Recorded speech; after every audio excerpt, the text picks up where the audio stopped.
În caz că ați fost vreodată curioși ce întreabă românii, am răspuns aici. Am pus pe Instagram, întrebați-mă orice și hai să vedem ce m-au întrebat. Hai să începem. Haideți că o să fie amuzant. Citatul preferat. E mică, dar e jucăușă. Știți și voi vorba aia. Nu te fute, joacă Monopoly. Cu ce boșorog ești de ai bani? În primul rând, ai scris greșit. Se scrie cu ce boșorogi ești de ai bani.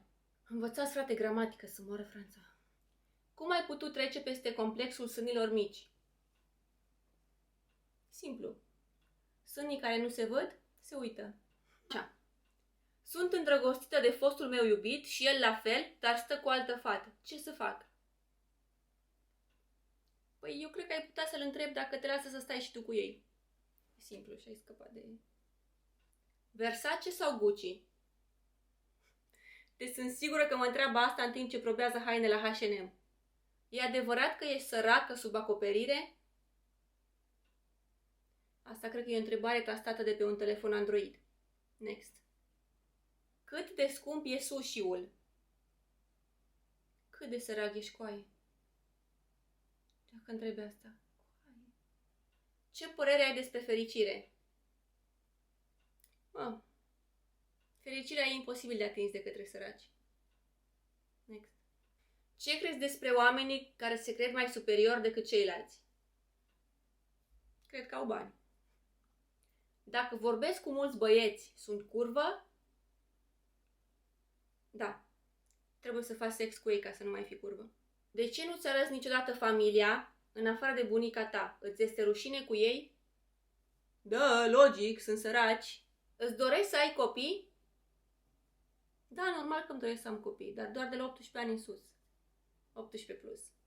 Am vrut să-mi cumpăr un iaht, dar m-am gândit că e mai mișto să-mi iau o balenă și le-am luat pe amândouă.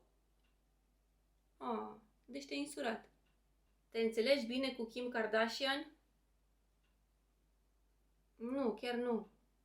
Când a fost la mine ultima dată mi-a rupt un scaun Versace când s-a așezat pe el. Mi-am zis să nu mai vină. Cum ai putut trece peste complexul sânilor mici?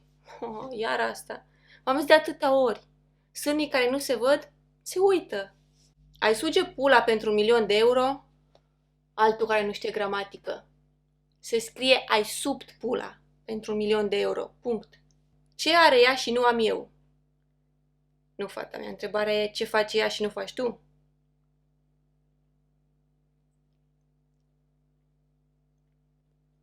Ce recomanzi dintre facultate în România sau facultate în străinătate? Eu recomand Dubai. Mergi la sigur. Te-ai măritat cu un sărac? Bloc. Auzi, dacă ești bogată, zi și mie cu cât cumperi un sărac. Cu 15 milioane pe lună. 1.500 de lei pe lună. Dacă ești bogat, ești fericit, pentru că majoritatea așa par, sunt fără probleme, stres și altele. Logic că ești fericit. Singurul stres sunt săracii. Noi astea fără țâțe unde ajungem? La fund. Cum îi deosebește Dumnezeu pe aia săraci de cei bogați? Prin catedrale. Cum atragi bărbații când nu ai țâțe? Doamne, v-am spus atâtea ori că nu contează țâțele. Îți bagi în buze. Ăștia bogați sunt nemuritori? Nu. Dar bogații sigur ajung în rai. Câți centimetri o ai? Frate, în primul rând sunt femeie. Nu am pulă. Femeile au coaie. Cum dau jos 5 kg în 2 săptămâni? E posibil măcar? Nu răspund graselor. Nu răspund graselor. Bun! Astea au fost primele întrebări din ce întreabă românii. Dacă mai vreți, mai facem și să vedem ce răspund. Ce întreabă, ce răspund, nu contează. Stați acasă, stați... Ok.